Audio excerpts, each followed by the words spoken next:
Nasaktan ka na ba? Niloko, tinalikuran, binaliwala. One way or the other, mangyayari at mangyayari sa atin yan. That's something na hindi natin pwedeng maiwasan.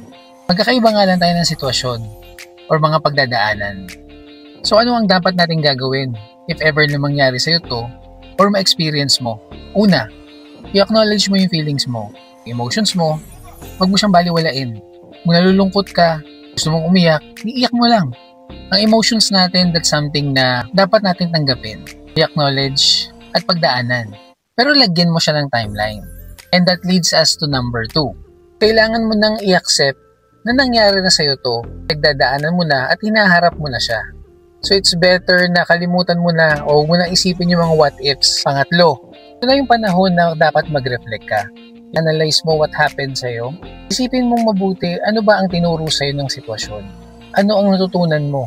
Next time na mangyari sa'yo or may harapin ka, mas mag-iingat ka na. Posibleng hindi ka na basta magtitiwala sa mga taong nakakaharap mo. Pag-aaralan mo na rin sila. Kikilalanin mo na rin yung mga taong nakakasalimuha mo. Hindi ka na rin basta-basta pumapasok sa mga sitwasyon. Pinag-aaralan mo mabuti kung ano ang tamang desisyon. At pang-apat, move forward.